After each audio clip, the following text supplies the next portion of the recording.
Hoy vamos a hablar de una investigación recién publicada, que es la primera que relaciona los mecanismos de inhibición descendente de la nocicepción y el incremento en el rango de movimiento.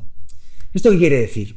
Desde hace ya bastante tiempo se sabe que después de un proceso de entrenamiento de 8 semanas, por ejemplo, de stretching pasivo, el principal mecanismo por el cual se incrementa el rango no tiene que ver con cambios en las propiedades mecánicas del músculo tendón o con cambios en la estructura de los tejidos.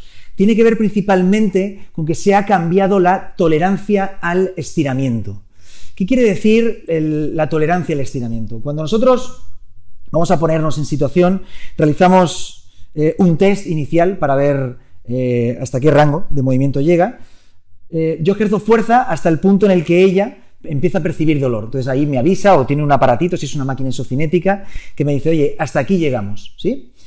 Básicamente es porque su cerebro está recibiendo información de todos los nociceptores que se encuentran en estos tejidos que principalmente se están deformando, que se están estirando. Entonces, cuando recibe toda esa información el cerebro de todos esos nociceptores, determina si dar dolor o dar la sensación de tirantez o cualquier tipo de sensación que tiene que ver con la protección es necesaria para protegerse y para parar el rango de movimiento aquí.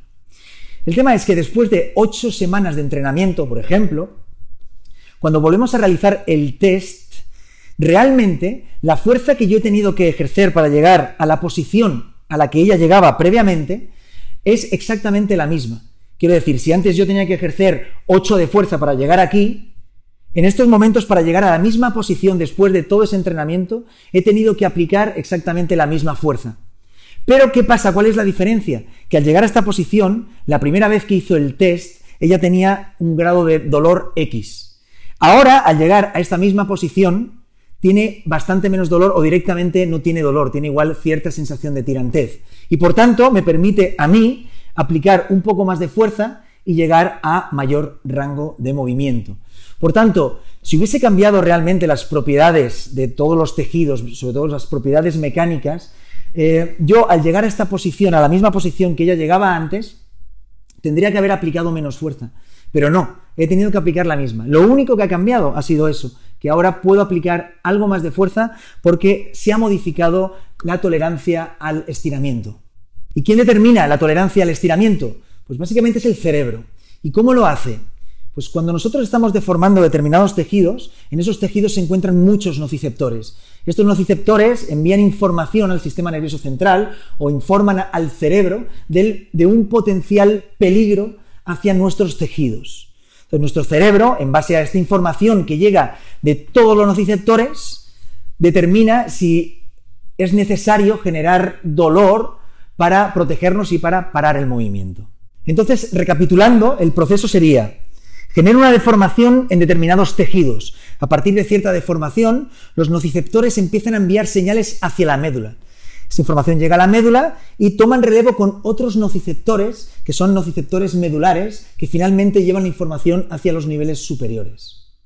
¿Qué pasa? Que es muy importante lo que ocurra en este relevo. Es muy importante lo que ocurra a nivel medular. ¿Por qué? Porque desde los niveles superiores se pueden activar mecanismos de inhibición descendente de la nocicepción, haciendo que, si vamos a poner un ejemplo, si está llegando 6/10 de nocicepción, esto es un poco a nivel didáctico, a la médula, en la médula esos 6 se pueden convertir, vamos a poner, en 2 o en 3. ¿De qué dependerá? De los mecanismos estos de modulación. En este caso, si hemos activado mecanismos de inhibición descendente de la nocicepción, si aquí estoy generando cierta deformación de determinados tejidos y cierta actividad nociceptiva, vamos a suponer que 6, cuando llega a la médula, igual se pueden convertir en 2. Y por tanto, llegar al cerebro bastante menos nocicepción. Por tanto, todas las herramientas que permitan activar los mecanismos de inhibición descendente potencialmente van a contribuir a incrementar el rango de movimiento. Por ejemplo, el foam roller se cree que incrementa esta actividad inhibitoria descendente de la nocicepción y por eso permite ganar rango de movimiento.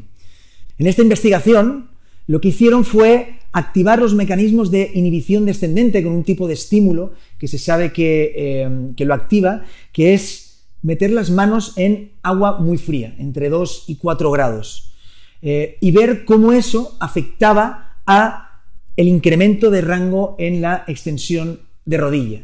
En este caso, un estímulo totalmente distal a realmente la zona donde queríamos ganar rango de movimiento, conseguía incrementar el rango de movimiento. Todos estos conocimientos relacionados con la limitación en el rango de movimiento y la ganancia en el rango de movimiento son claves para comprender, para interpretar mejor las valoraciones que realizamos del ROM, y por otro lado también son clave para utilizar las herramientas más apropiadas en cada momento de la readaptación.